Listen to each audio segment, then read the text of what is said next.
এই তিন ব্যক্তির ব্যাপারে দুনিয়াওয়ালারা বলবে দেখলে এরা জান্নাতি, কিন্তু হাকিকতে এই তিন ব্যক্তি জাহান্নামে যাবে সবার আগে। এই হাদিসটা আবু হুরায়রা রাদিয়াল্লাহু আনহু একজন সাহাবীকে শুনাইতে গিয়া তিনবার বেহুশ হয়ে পড়ে গেছে।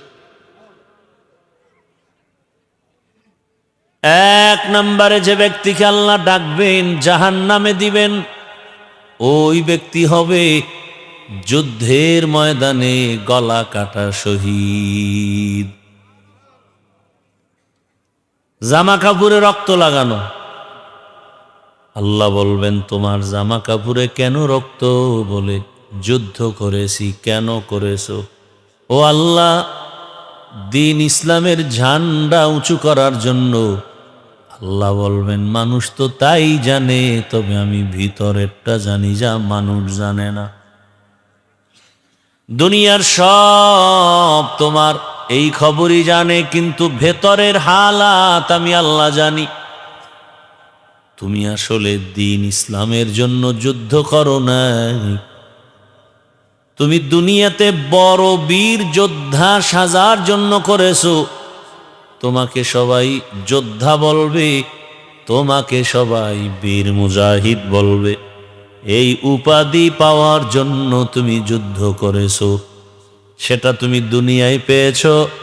আজ আমার আদালতে কিছু নাই।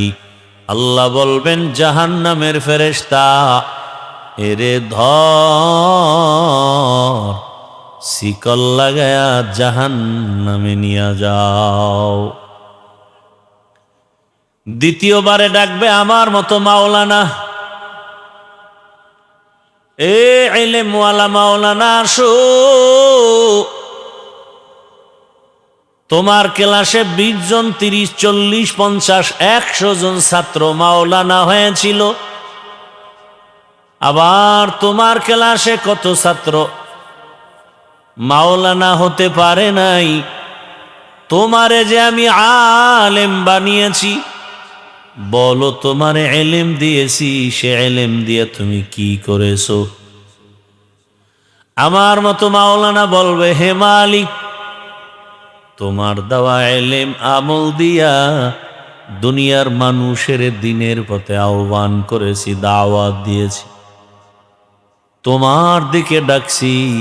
আল্লাহ বলবেন মানুষ তো তাই জানে, আমি তোর ভেতরেরটা জানি। তোরে হাদিয়া কমায় দিলে দাওয়াত নাও নাই, পোস্টারে নাম বড় কেন হলো না মন খারাপ, নামের শুরুতে আল্লামা নাই কেন মেজাজ গরম।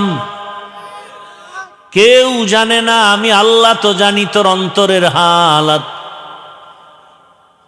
তুই তো দুনিয়াতে বয়ান করেছো, মানুষ তোরে সম্মানের চেহারা গায়ে দিবে, হাদিয়া দিবে, সম্মান করবে, স্লোগান দিবে। তোরে যদি হুন্ডা দিয়া মিছিল না করে স্টেজে নেয়, তোর মাথা গরম হয়ে যায়। কেউ জানে না, আমি জানি। তুই দুনিয়া কামাইয়ের জন্য আমার ইলম ব্যবহার করেছো, লেবেল লাগাইছো ইসলাম, ভেতরে তোর উদ্দেশ্য দুনিয়া। আমি আল্লাহ জানি সব। আমার আদালতে তোর মতো দুনিয়াদারের দেওয়ার মতো কিছু নাই। আল্লাহ বলবেন জাহান্নামের ফেরেশতা, এর হাতে শিকল লাগাও, আর এই মাওলানাকে জাহান্নামের মধ্যে নিয়ে যাও। মাওলানা জাহান্নামে যাবে, আপনার উপায় কি হবে? শহীদ জাহান্নামে যাবে, আপনার উপায় কি হবে? তৃতীয় যে হবে, ডাকবেন দানবীর, টাকাওয়ালা। এই টাকাওয়ালা, দুনিয়ার কত বাহাদুরি করেছো, টাকাওয়ালা বানাইলাম। তোর কাজের লোকের অভাব নাই, তোমাকে আমি গরিব না বানাইয়া টাকার মালিক বানিয়েছি। বলো তুমি কি করেছো? টাকাওয়ালা বলবে হে আল্লাহ, তোমার দেওয়া ওই টাকা পাইয়া মাদ্রাসা মসজিদ করেছি, দিনের কাজ করেছি। আল্লাহ বলেন দুনিয়ার সবাই তো তাই জানে, আমি তোর ভেতরেরটা জানি। তুই মানুষের দান করেছো, মাদ্রাসায় দান করেছো, মানুষ তোকে দানবীর বলবে, সম্মান দিবে, এই মারহাবা পাওয়ার জন্য। তোর নামে যদি মারহাবা না দেয়, মনে চাইতো তুই দানটা ফিরায় নিবি। তোর যদি দাওয়াত না দেয়, সবার উপরে নাম না দেয়, তুই আউযুবিল্লাহ পারো না, কিন্তু টাকার মাস্তানিতে কত আলেমের উপরে বাহাদুরি করে বলছো, সব আলেমদের নিচে বসাও, আমারে সিংহাসনে বসাও, আলেমের উপরে বড় করে আমার নামটা দাও। দান করছো 50,000, চায়ের দোকানে চাপাবাজি করছো, পুরা মসজিদ তুই করেছো।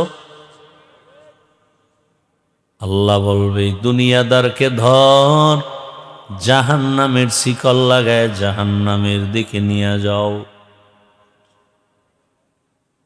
এই তিনজনার হালাত যদি এমন হয়, আপনার আমার কি উপায় হবে? একটু চিন্তা করা দরকার আছে না নাই?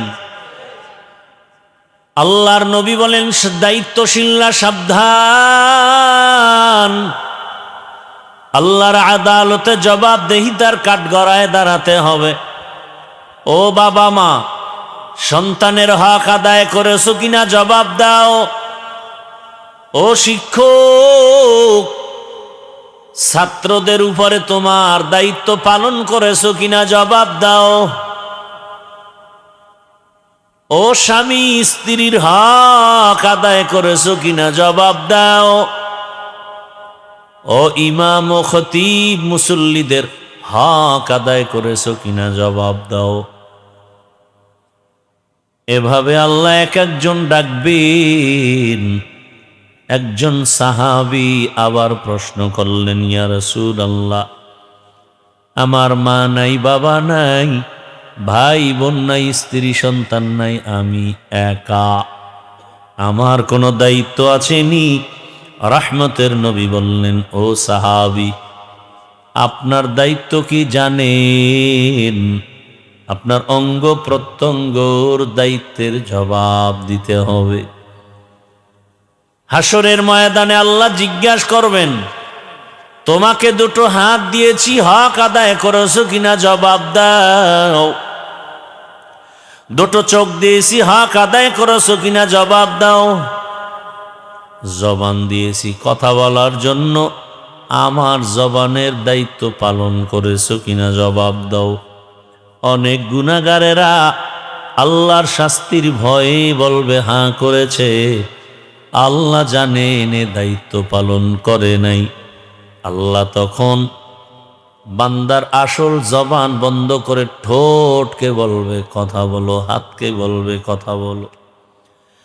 اليوم نختم على أفواههم وتكلمنا أيديهم وتشهد أرجلهم بما كانوا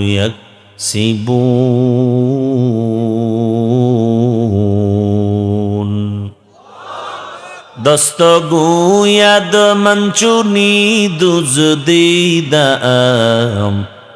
দস্ত গুয়াদ মঞ্চুনি দুজদিদাম, লব্ব গুয়াদ মঞ্চুনি বসিদাম, চশম গুয়াদ চিদাম গমজা হারাম, গোশ গুয়াদ চিদাম সমরুল কালাম। আল্লাহ যখন বলবেন হাত কথা বলো, কথা বলতে পারবে হাত? দুনিয়াতে কোনো হাত কথা বলে না, আল্লাহর আদালতে হাত কথা বলবে। কারণ আমার আল্লাহর কুদরত এত পাওয়ার, দুনিয়ার সব মানুষ এক হয়ে যেটা বলবে হবে না, আল্লাহ যদি বলেন হবে সেটা সাথে সাথে হবে। দুনিয়ার মানুষ আমরা জানি গাছ কথা বলে না, কিন্তু এই গাছও কথা বলতে পারে কিনা? কার কুদরত? কাদের কুদরত দারি বর কামাল, আন্তা রব্বি আন্তা হাসবি জুল জালাল, তুহি কাদের জলিলুল্লাহ জাহাদার, বহর হালে তুহি মেরা নিগাহদার। হাত বলবে হে মালিক। কেমনে কথা বলবে এটা আল্লাহ বেহতর জানেন। আমরা এত বেশি পণ্ডিতি করলে আমাদের ইমানের নোকসান হবে, ক্ষতি হবে। সব বিষয় চালাকি করা যায়? চালাকি করে কি কয়? কয় যারে দেখি না তারে মানি না। বুদ্ধি কাকে বলে? বুদ্ধিজীবী বলে যাকে দেখি না তারে মানি না। এরকম পণ্ডিত আছে না নাই? তো তুই যে যারে বাবা ডাকো, এই বাবা যে তোর আসল বাবা তুই দেখছো? তো বাবা ডাকো কেন? হসপিটালে কত মা সন্তান বিক্রি করে দেয়। ওই সন্তান যে ঘরে গিয়ে আর একজনারে বাবা ডাকে, এটা তো আসল বাবা না। এরকম বেচা কেনা হয় কিনা? এখন তো মানুষ বেচা কেনা হয়। যারে বেচে জানি না যারে বিক্রি করছে। আর এক দল আরো পশুর থেকে খারাপ মানুষ আছে, ওরা ভোটের আগের রাত্রে নিজে নিজে বিক্রি হয়। বাজারে গিয়ে মুরগি কিনবেন 500-1000 টাকা, একটা খাসি কিনবেন 20,000, গরু কিনবেন 1 লাখ। আর মানুষ ভোটের আগের রাতে বিক্রি হয় 500 টাকায়। বোঝা গেল এরা পশু না, পশুর থেকেও খারাপ। তো কো যাও সুন্নতে আহমদ কুজা, বা মুহাম্মদ কাইবুয়াদ নিসবতরা, মান আহাব্বা সুন্নতি কৌলে রসুল, মজদায়ে কা নামাই হাম কুন কবুল। শামসুল হক ফরিদপুরি রহমতুল্লাহ আলাই আয়ুব খানের মতো পাওয়ার আলাকে বলছিল, হে আয়ুব খান, টাকা দিয়ে গরু কিনা যায়, শামসুল হকরে কিনা যায় না। তখন তো এত দুঃসাহস ছিল না। এখন তো মানুষের ভেতরে দুঃসাহস এত বেশি, বেয়াদবি এত বেশি, গাদ্দারি এত বেশি। কুকুর মারলে কষ্ট পায়, মানুষ মারতে কষ্ট পায় না।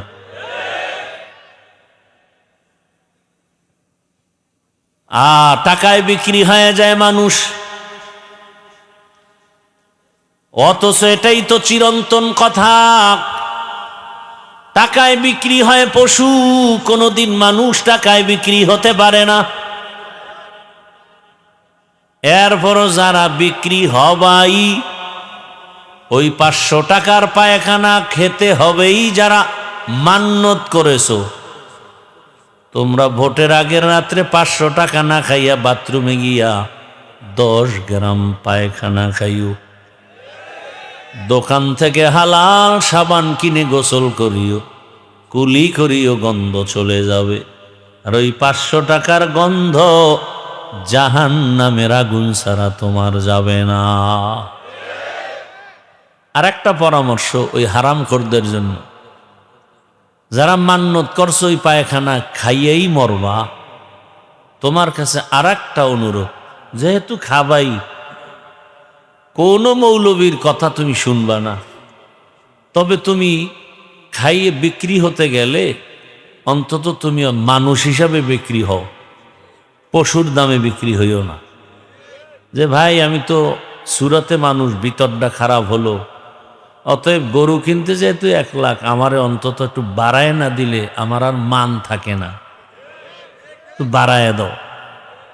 গরুর দামে নিও না, ছাগলের দামে নিও না, পশুর দামে নিও না, একটু বাড়ায় দিলেই আমি তৃপ্তি পাবো যে না আমি মানুষ হইয়েই বিক্রি হইছি। ওই হারাম খোরেরা যারা খাবেই। এবার তোর কপালে ধিক্কার রে, নিমক হারাম। এই 500 টাকা 1000 টাকা খাইয়া তুই মরবি, কিন্তু তোর কাছে আমার আর এক অনুরোধ, তোর বউ পোলারে খাওয়াইয়া ওর রোদের রক্ত নাপাক করিস না। ওদের কোনো দোষ নাই, ওরা নিরপরাধ। আল্লাহ হেদায়াত দান করুন। আল্লাহ বড় কঠিন, যেদিন ধরবেন তো ধরবেন, আর রেহাই পাওয়া যাবে। হাত কথা বলবে, চোখ কথা বলবে, হে মালিক। হাত দিয়া মা বাবার খেদমত করবে, করে নাই, বরং উল্টা দিকে হাত চালিয়েছে, আলেমের বিরুদ্ধে, ইসলামের বিরুদ্ধে কলম ধরেছে। চোখ বলবে, হে মালিক, চোখ দিছো তুমি, মা দেখবে, বাবা দেখবে সওয়াব, আলেম দেখবে সওয়াব, কোরআন দেখবে সওয়াব, বাইতুল্লাহ দেখবে সওয়াব। এই নিমক হারাম এই 2 চক্ষু দিয়া দরওয়াজা জানালা বন্ধ করে সারা রাত মোবাইলে গুনাহ দেখেছে, শুধু গুনাহ। কেউ জানে না, একমাত্র কে জানেন? ওই আল্লাহরে ফাঁকি দেওয়া যাবে? ওগো নবীর উম্মতেরা, হয়ে আজি দিশাহারা, কোরআন হাদিসের চলো যখন যাহা চায় মনে, নবী বিনে কে তরাবে পুলসিরাত মিজানে, নবী বিনে কে তরাবে পুলসিরাত মিজানে। উম্মতের কান্ডারি নবী,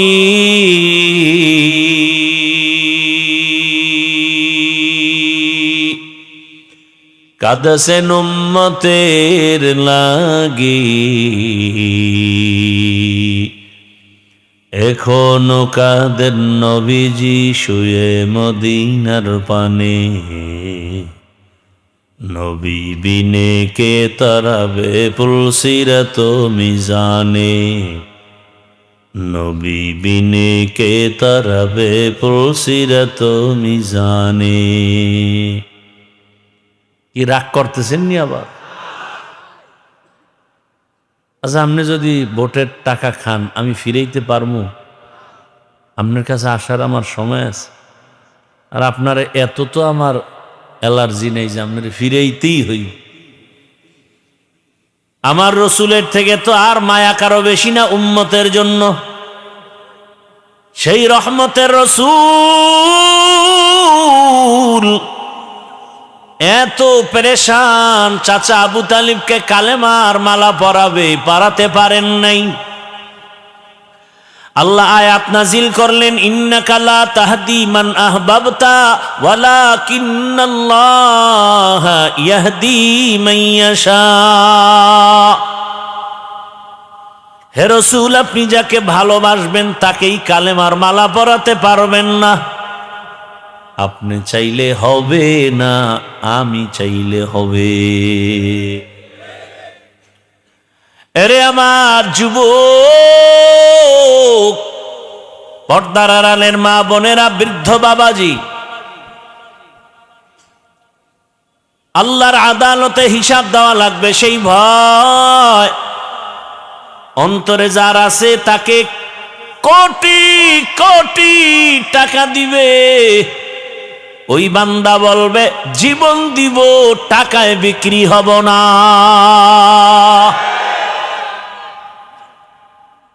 এইবার কইবে যে গুলি আসবে।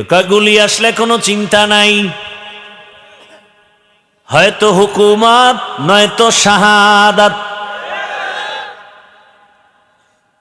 বাংলাদেশের ইতিহাসের পৃষ্ঠায়, স্মৃতির পাতায় যার রক্তের ইতিহাস গড়ে গেল, বাংলাদেশ যতদিন থাকবে এই স্মৃতি ততদিন থাকবে যে একজন যুবক নাই পাওয়ার, নাই টাকা, টাকার ক্ষমতা নাই, কোনো পাওয়ার নাই, কিন্তু কোনো মাস্তান টাকা দিয়া কিনতে পারে নাই। জীবন দিয়া গেল আকাতরে, সবার মাথায় হাত, নাস্তিক না রাম বাম সব, যারে নিয়ে এতদিন টক শো, এতদিন কত স্লোগান, এতদিন কত স্বপ্ন, ফট করে জানতে পারলো এই বান্দার কলিজার মধ্যে ইসলামের আগুন জ্বলে, তাওহীদের আগুন জ্বলে। এ কারণে দুনিয়ার আগুন জ্বললে তো টাকায় বিক্রি হতো, আল্লাহর দ্বীনের আগুন যার সিনায় আছে ওই বান্দা দাড়ি না রাখলেও কারো কাছে টাকায় বিক্রি হবে না।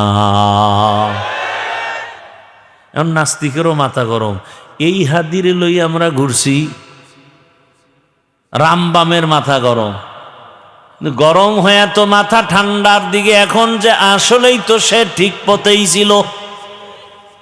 গোটা দুনিয়াটাকে চরম শিক্ষা দিছে আর যুবকদের সবক দিয়া গেছে, এই যুবক, বেহায়ার মতো যারা টাকার পেছনে দৌড়াও, তাকায় দেখ, হাদি রাস্তা দিয়া হাঁটে, মানুষ এসে টাকা হাতে দিয়া দেয়। এই টাকার গোলামেরা, পায়খানা খাওয়ার জন্য দৌড়াও দিনরাত, চেহারাটা ভূতের মতো করে ফেলেছো, ঘুম নাই, খানা নাই। আরো কি বলছে, আমারে টাকা না দিলে মেরে ফেলবো। দাঁড়ায় রইছে, কথা বলতেছে, একজনে 50,000 টাকার বান্ডিল দিয়া কয় নাও। সারা ওয়ার্ল্ডের থেকে টাকা আসে তার অ্যাকাউন্টে। এটা কি পাওয়ারে? হ্যাঁ, যুবকের শিক্ষা নেওয়া দরকার। যারা সারা রাত মোবাইলে আকাম করে জীবনকে ধ্বংস করতেছ, টাকা তোর পেছনে ঘুরবে, তুই কেন টাকার পেছনে ঘুরো? মানুষ কলিজা দিয়া টাকা দিস, কথা ঠিক না? গোটা দুনিয়া তাকায় ছিল, এরে আমার কলিজার যুবক, কি পরিমাণ সম্মান আল্লাহ দিয়েছেন, টাকার কারণে না, ক্ষমতার কারণে না, নৈতিকতা আর সুন্দর আদর্শ, সুন্দর চরিত্র। গোটা দুনিয়াতে আর ডাক্তার জাকির নায়েকরে কে না চিনে, কে না জানে, হোমিওপ্যাথিক ডাক্তার। টাকার গরমে কেউ চিনে না, ক্ষমতার গরমে চিনে না, একমাত্র সুন্দর চরিত্র আর নৈতিক আদর্শের কারণে তাকে স্যালিউট করে, সবাই সম্মান করে। কথা ঠিক নি? আমিও চাই তুমি যুবক হাদির মতো দাঁড়াও আর হুঙ্কার দিয়া বলো, মৃত্যু জীবনে একবার হবে, তবে শাহাদাতের মরণ চাই। কোন বেঈমান আর নাস্তিকের কাছে মাথা নত করে মরতে চাই না। ভয় পাইতেছ না?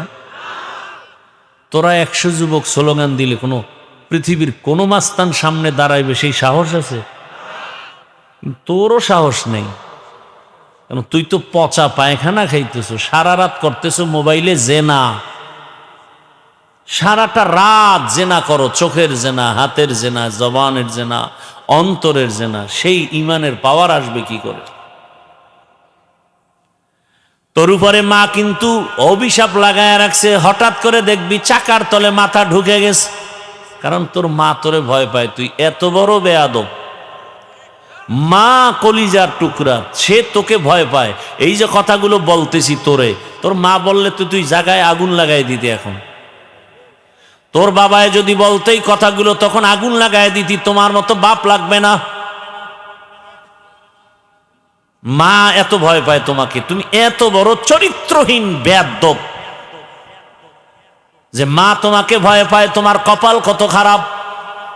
বাবা ভয় পায়, আমি অনেকে হুজুর সন্তানটারে লাইনে আনতে পারি না। আমি বলি কানের পর্দার উপরে থাপ্পড় দিবেন, জুতার বাড়ি মারবেন, সমস্যা কোথায়? শাসন করেন, হুজুর ওই কইেন না, মায়ের আমি খাবো, চামড়াটা তুললে ফেলাইব জাগাত। আর তাই তো হচ্ছে সোনার বাংলায়। সন্তান বাবাকে জবাই করে, সন্তান মাকে জবাই করে। কে বলবে তোমাদের এই কথা? আমার কপাল ভালো যে আমি বলতেছি আর তুমি চুপচাপ শুনতেছো। এটা আমার কপাল, আমার কপাল ভালো, শুকর আল্লাহর কাছে। জুমায় বলুক না কোনো ইমাম সাহেব আগামী শুক্রবার, তুফান শুরু হয়ে যাবে মসজিদে। কমিটি বলবে 1 মাসের ছুটি। বলবে কেন? বলে শিয়ালের হাতে মুরগি আমানত। কি শিয়ালের হাতে মুরগি দিলে যা হয়, সুদখোর ঘুষখোর বেনামাজির হাতে মাদ্রাসা মসজিদের চাবি দিলে তো তাই হবে। দিছে কারা? জিব্রাইল। কারা দিছে? হ্যাঁ, আবার সামনে দিও, আসতেছে দেওয়ার টাইম। আবার শিয়ালের হাতে মুরগি দাও। আমার কলিজার যুবকদের বলছি, যুবক, পেছনের ইতিহাস পাল্টায় ফেলো, নতুন করে তুমি দাঁড়াও। নতুন ভাবে একজন যুবক সততার ভিত মজবুত করে দাঁড়াও। ডাক্তার হলেও তোমাকে গোটা দুনিয়ার মানুষ ডাকবে আর বলবে কি চাও, দেওয়ার জন্য রেডি। ইঞ্জিনিয়ার হলেও সম্মান, প্রফেসর হও সম্মান, তুমি ওসি ডিসিএসপি হও সম্মান। সম্মান পেতে হলে 3টা জিনিস রেডি করো: সুন্দর চরিত্র, আর তোমার সুস্থতা, আর তোমার 3 জায়গার দোয়া। সুস্থ, চরিত্র ভালো, এরপরও বেশি আগাইতে পারবা না 3 জায়গার দোয়া না থাকলে। কয় জায়গার দোয়া? 1 নম্বরে মা বাবার দোয়া, 2য় শিক্ষকের দোয়া, 3য় উলামায়ে কেরামের দোয়া। এই 3 জায়গার দোয়া থাকবে না, উল্টা যদি বেদবি করো, মরার আগে বিছানায় পঙ্গু হয়ে যাবি। লিখে রাখ। মৃত্যুকালে পানি দেওয়ারও লোক থাকবে না তোর পার্শ্বে। আল্লাহ হেদায়াত দান করুন। ওই মা বাবার দোয়া নিয়ে আগাইও রে যুবক, শিক্ষকের দোয়া নিয়ে সামনে আগাও, উলামায়ে কেরামের দোয়া নিয়ে আগাও। আমার পরে বয়ান করবে কেউ? উলামায়ে কেরামের দোয়া নিয়ে আগাও। পেছনে আচ্ছা, আমার মনে শখ আছে, পার্কে গেলে জানি কি মজা, যাইতে পারি না, একটা শখ। তোমরা যারা গেছো তোমাকে তো তওবা করা উচিত যে হ্যাঁ গেছি তো, এবার তওবা করি। তোমার মনে শখ, তুমি সারা রাত মোবাইল চালায় মজা নিবা, নিছো তো, এবার তওবা করো। আমরা তো নেই নাই। তুমি দাড়ি কেটে মজা নিয়েছো, এখনো কি তোমার আশা পূরণ হয় না? এবার ফিরো। আর কত? ঘুমের মধ্যে লাশ হতে তো আর সময় লাগবে না। অনুরোধ করে বলছি রে বাবা, এখনো যদি কেউ বলো হাফিজ ভাই আশা পূরণ এখনো হয় নাই, তাহলে আমাকে বল, আর কতদিন পার্কে পার্কে দৌড়ালে তোর আশা পূরণ হবে বল? আর কত রাত মোবাইল চালাইলে আশা পূরণ হবে? আর কতবার দাড়ি কাটলে, নামাজ ছাড়লে আশা পূরণ হবে? আর কতবার পার্কে পার্কে ঘুরলে আশা পূরণ হবে বলো? এবং এ কথাও বলো তোমার হায়াতের বাকি আর কতদিন? মরণ থেকে যতই পালাও, মরণ তোমায় নিবে ঘিরি। যদিও সুদূর আকাশ পানে লুকাও, সেথায় লাগিয়ে সিঁড়ি। নদী পথে নৌকা চালাও ও মাঝি ভাই, বেলা ডোবার আগে আমি ওপার উঠতে চাই। ডুবে গেলে বেলা রে আর উঠে না, ভেঙ্গে গেলে মেলা রে আর জমে না। পর্দার আড়ালের আম্মা জানেরা, বোনেরা, আপনার মতো মায়ের গর্ভ থেকেই তো হাদি নামের সন্তান জমিনে আসছে। এরে আম্মা জান, আপনার মতো কত মা পর্দা করে, নামাজ পড়ে, স্বামীর মাল হেফাজত করে, মোবাইলে সময় নষ্ট করে না। আপনি কেন পারবেন না রে মা? অযথা মার্কেটে ঘুরে ঘুরে কেন নিজের ক্ষতি করেন, নিজের সন্তানটার ক্ষতি করেন? আপনি মা ঘরে থাকবেন, একটা সন্তানকে আদর্শ ডাক্তার বানাবেন, ইঞ্জিনিয়ার বানাবেন। ওই ডাক্তার সাহেব বড় হইয়া ডাক্তারি করবে, রুগী দেখবে, আজান হলে নামাজে যাবে, তেলাওয়াত করবে, মা বাবার জন্য কোরআন তেলাওয়াত করে দোয়া করবে, জীবন দনজনার ধন্য হয়ে যাবে।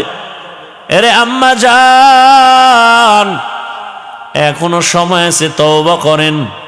যুবকেরা তওবা করো, আল্লাহর কাছে মনে মনে বলো, হে মালিক, আমার মতো কত যুবক জেনারেল লাইনে স্কুলে পড়ে, কলেজে পড়ে, নামাজওয়ালা অভাব নাই।